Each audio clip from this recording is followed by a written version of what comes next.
Alors, salut, bonsoir et bonjour chez vous, où que vous soyez en Afrique, en Europe, en Asie, en Amérique et partout dans le monde. Eh bien, on revient pour une autre vidéo.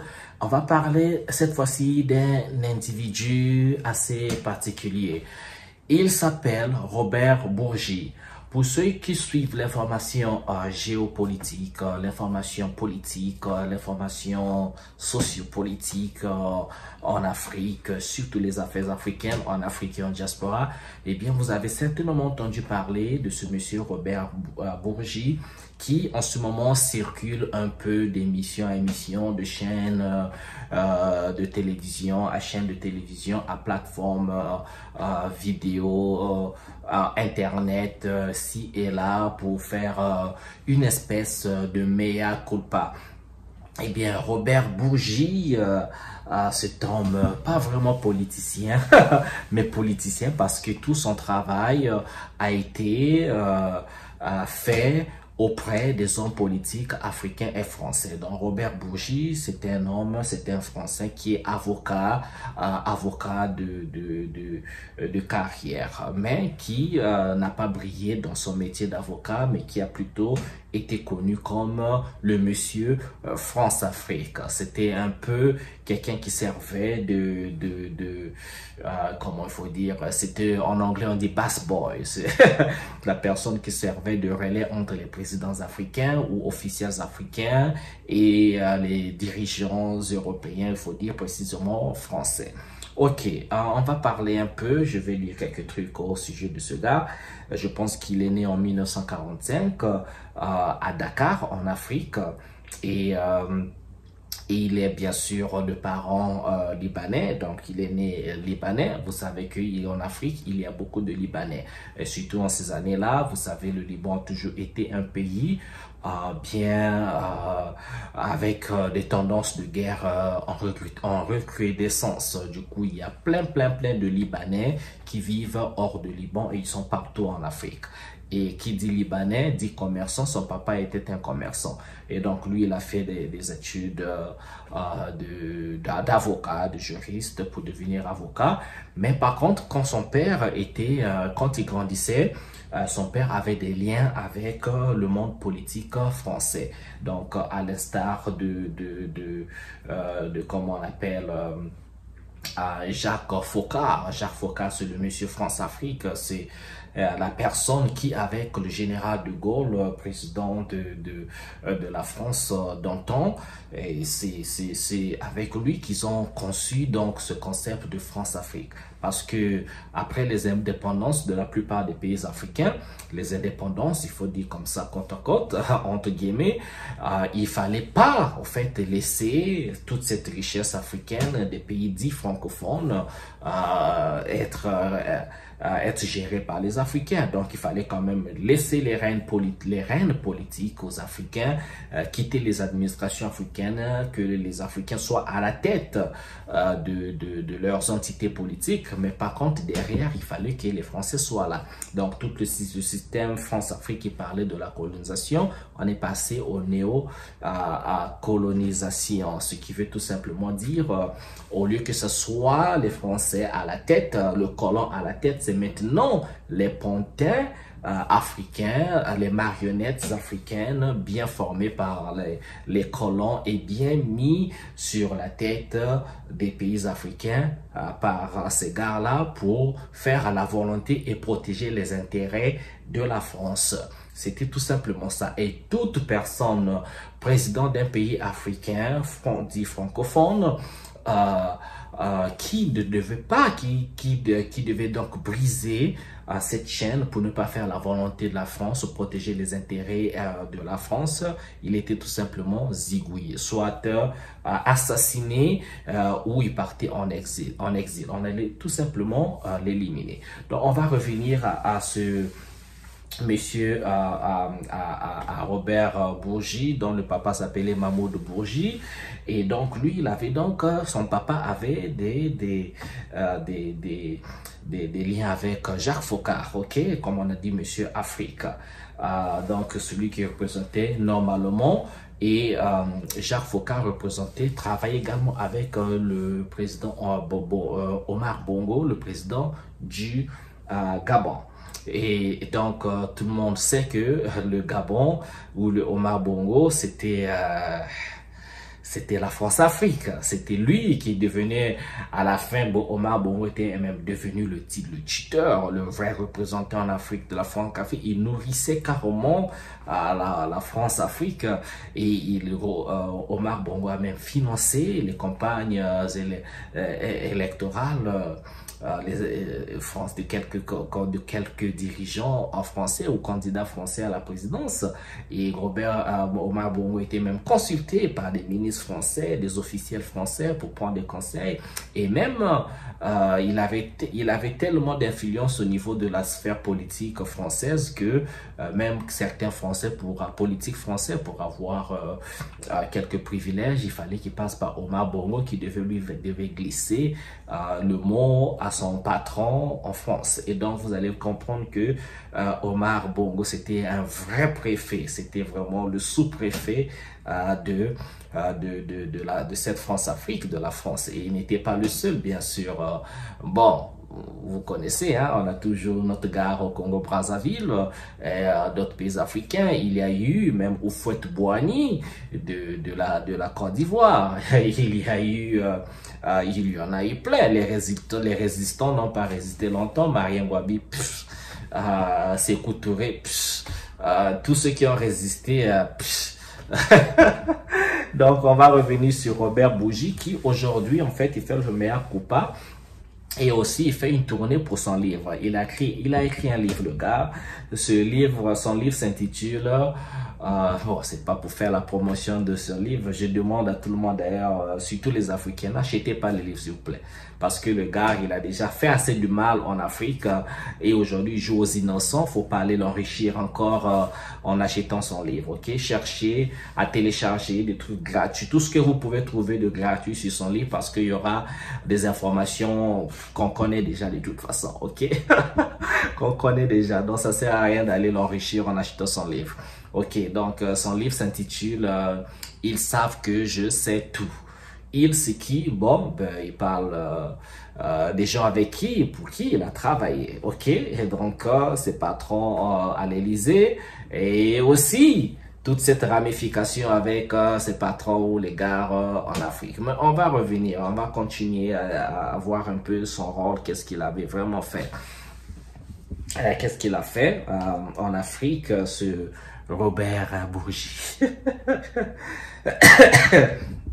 Et donc, le rôle primordial, bien le rôle qu'il était vraiment connu, Robert Bourgi, c'était de servir d'intermédiaire entre les pantins politiques africains et leurs maîtres colons, donc, notamment dans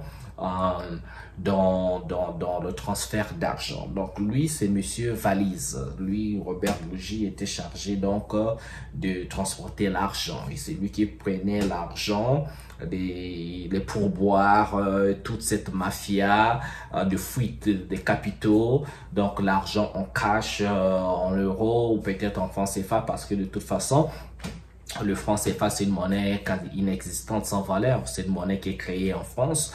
La monnaie, le franc CFA n'a de valeur qu'en Afrique, dans les pays francophones. Hors de ça, il n'y a rien. C'est la France qui garantit le taux la parité, les taux d'échange et l'échange, tout ce qui va avec. Sinon, c'est une monnaie. Si vous emmenez le franc CFA dans un bureau d'échange hors de l'Afrique, hors de la zone francophone, on vous donnera rien, parce que c'est pas une monnaie, c'est un papier, comme un papier, ça n'a pas de valeur, c'est comme ça. Et donc lui, il se chargeait de transporter les mallettes d'argent. Et c'est même drôle, parce que sa première interview s'était fait en France, sur France 24. Ça, c'était déjà le signe. France 24, vous savez que les médias occidentaux comme France 24, comme quoi d'autre, il y a quoi, TV5, tout ce qui est médias mainstream on n'invite jamais ou rarement des gens qui viendront dire des choses qui vont contrarier les patrons de ces médias et encore avec leurs patrons là-bas à l'Élysée. Donc, quand on invite un média, un monsieur sur France 24, sur TV5, tout ce que vous connaissez, mainstream média, c'est déjà qu'il faudrait que ça vous tique. Quelqu'un qui vient avec un avis contraire, quelqu'un qui ne sert pas les intérêts de ces médias ou de leurs patrons, vous savez déjà que il faut déjà être suspicieux. Alors lui, il est passé sur France 24. Il faut déjà se méfier. Et il a fait son ménage. Pourquoi? Dire son rôle, ce qu'il a fait. Et il parle avec un ton innocent. Il parle comme si lui n'était pour rien, c'était un enfant, et il savait rien. Comment on l'envoyait, s'il travaille bongo, on lui dit prends cette mallette, il y a des millions là, il prend, il va donner là où il doit donner, il transporte, il met dans l'avion, il est parti, il faisait des missions. Donc lui, c'est lui qui transportait des mallettes, et bien sûr, il prenait sa part des millions aussi, parce que c'est pas un pauvre, ok? Et il y avait même de l'argent qui était transporté dans des djembés. Bon, ça fait rigoler, hein, les djembés, c'est les tam-tams ouest-africains. Et donc, les djembés, on mettait là, on bourrait l'argent dans les djembés. Et lui devait transporter cet argent ou à destination, aux destinations voulues. Et donc, c'était un peu ça. Mais quand il passe avec un ton innocent, ben moi, j'étais, voilà, je faisais ça, on me donnait des ordres. Je l'ai vu encore sur une émission sur Sud Télé Sud, je pense, c'est sur YouTube, la Télé Sud avec, comment il s'appelle, non, Radio Sud, non pas Télé Sud, Sud Radio, voilà, excusez-moi, c'est Sud Radio. Si vous allez sur YouTube, vous cliquez Sud Radio, vous allez retrouver Robert Bourgi Sud Radio. Quand il parle même de son père, il dit voilà, c'est un vieux, hein. Il dit papa, quand Jacques Faugan venait, c'est papa, donc papa. Il parle comme un enfant. Alors le gars a 79 ans. Donc vous voyez, moi ça me faisait rigoler parce que je dis mais ce gars il prend des gens pour des imbéciles ou quoi. On se demande c'est quoi sa mission pour faire, c'est d'abord écrire ce livre, pour parler de son rôle, vous savez, hein, rien ne se fait par hasard. Si c'est quelqu'un qui est français, qui a travaillé avec dans le système, qui vient pour parler, alors soit il faut craindre qu'il soit zigouillé, soit il a été envoyé. Mais moi je penche plutôt pour le dernier. Il a certainement envoyé par qui? Je sais pas, c'est quoi sa réelle mission? Est-ce que il reconnaît même que pendant les élections où qui avait dépossédé Laurent Gbagbo en Côte d'Ivoire, il reconnaît que le vrai vainqueur des élections c'était Laurent Gbagbo. Laurent Gbagbo qui a été, donc dès que la Cour constitutionnelle ivoirienne l'a déclaré vainqueur des élections, et non, comme il faisait pas l'affaire des Français, eux ils avaient désigné Ouattara, donc Ouattara devait être président. On a vu l'armée française, carrément l'armée française débarquer en Côte d'Ivoire, capturer Laurent Gbagbo, l'emmener en prison à La Haye. Jusqu'à ce qu'il a été jugé, il a passé une dizaine d'années là-bas, et jusqu'à être jugé, et jusqu'à ce qu'il avait été acquitté, donc innocent, et il est rentré chez lui en Côte d'Ivoire. Alors, toute cette guerre civile, l'intervention de l'armée française en Côte d'Ivoire, ça a causé près de 3000 morts. Alors, qui va payer pour ces morts? Si seulement si on a innocenté Laurent Gbagbo, alors pourquoi est-ce qu'on ne ramène pas Ouattara à la Cour de justice? Et pourquoi ça doit être la justice française? Donc, comprenez tout simplement que quand on dit la colonisation est finie, non. Et ça, c'est pour les niais, c'est pour les naïfs qui pensent que la colonisation est finie, le néocolonialisme, ça n'existe pas. Parce qu'on a toujours nos richesses, la même mise de la France sur nos richesses, sur nos pays, on n'est pas souverain, tout simplement. Donc, quand Robert Bourgi passe de chaîne en chaîne, on dit, soit il nous prend pour des cons, soit il nous prend pour des naïfs, soit il nous prend pour des sous-hommes, comme d'habitude, en voulant s'innocenter. Mais nous, on sait que lui, le travail qui faisait de transformer des malles et des malles d'argent, des mallets d'argent d'un point donné par les politiques, ça c'était de l'argent qui devait servir à construire les pays africains, construire des hôpitaux, des écoles. Cet argent-là qui est transporté a contribué à décimer l'avenir des générations, des jeunes africains. Lui, il était content en le faisant puisqu'on le payait. Il est millionnaire, il n'est pas pauvre. Ben, aujourd'hui, s'il fait le meilleur culpa, est-ce qu'il va restituer tout l'argent qu'il a gagné pendant qu'il travaille pour ces gens-là? Est-ce qu'aujourd'hui, il travaille pour ces gens, il veut, bon, venir faire le traître et il veut venir faire les beaux yeux à nous autres populations qui les regardions de loin parce qu'on les connaît, les gars, on les voyait. Est-ce qu'ils pensent qu'on le connaît? On ne sait pas qui il est, ce Robert Bourgi. Il nous prend vraiment pour des imbéciles. N'achetez pas son livre. Il n'y a rien. Si vous suivez l'information politique depuis je ne sais pas quand, vous savez, il n'y aura rien qui va vous surprendre. Puisqu'il y a plein de gars qui ont pris. Il n'est pas le seul. Hein, il y a plein de gars qui ont servi cette France-Afrique, qui continuent de servir cette France-Afrique. Mais moi, ça m'étonne qu'on le reçoive sur la plateforme. Mais c'est bien en fait de voir qu'il apparaisse sur les plateformes. Bon, nous, ça me fait rigoler, mais nous, au moins, on va ouvrir les yeux, on va ouvrir les oreilles pour essayer de déceler sa mission. Est-ce que la France n'a plus besoin de Ouattara? Est-ce qu'on veut déposséder Ouattara? Est-ce qu'il veut changer de président Côte d'Ivoire? Ou est-ce qu'il veut saisir la zizanie? La confusion ou encore les conflits entre les partisans de Laurent Gbagbo et les partisans de Ouattara, puisqu'il révèle que Laurent Gbagbo, en fait, c'est élu le vrai président, le président élu de la Côte d'Ivoire. Pourquoi il le dit aujourd'hui? Notez bien, Robert Bourgi a fait ce travail, cette besogne pendant plus de 30 ans. C'est pas une affaire de 5 ans, 10 ans, mais pendant plus de 30 ans. C'est toute une vie, hein. Donc, il a commencé moi, j'étais encore un enfant, ok? J'étais encore un enfant. Donc, c'est toute une vie. Pendant plus de 30 ans que le gars a fait ce travail-là. Et donc, il pense que comme ça, tout de go, nous, on va le regarder, dire oui, il nous révèle des choses. Oui, c'est vrai qu'il nous révèle des choses, mais ce ne sont pas des choses qui vont le faire passer pour un innocent, que lui, bon, voilà, on le force à faire des choses. Non, pas du tout, puisqu'il a bouffé l'argent. Pourquoi il ne restitue pas les millions, tous les millions qu'il a gagnés? Donc, c'est ça tout le blablabla qu'il fait sur les chaînes, sur tous les plateaux, Robert Bourgi. Bon, il y avait des choses sur lui que je voulais dire, mais ça sert à rien. Il a travaillé les hommes et regardez, il a travaillé avec Nicolas Sarkozy. D'ailleurs, c'est pendant c'est Nicolas Sarkozy, hein, regardez ce gars. C'est pendant le régime de Nicolas Sarkozy que Laurent Gbagbo a été dépossédé en utilisant leur instrument l'OTAN. C'est en même temps la même période que Barack Obama était au pouvoir. C'est en même temps avec le même instrument l'OTAN qu'ils ont zigouillé à Mohamed Kadhafi et on a ouvert la boîte à Pandore dans le Sahel avec tous ceux qu'ils appellent les terroristes là et ceux qui sont déversés partout, financés, armés par ces mêmes gars. Aujourd'hui, c'est un secret de polichinelle. Hein.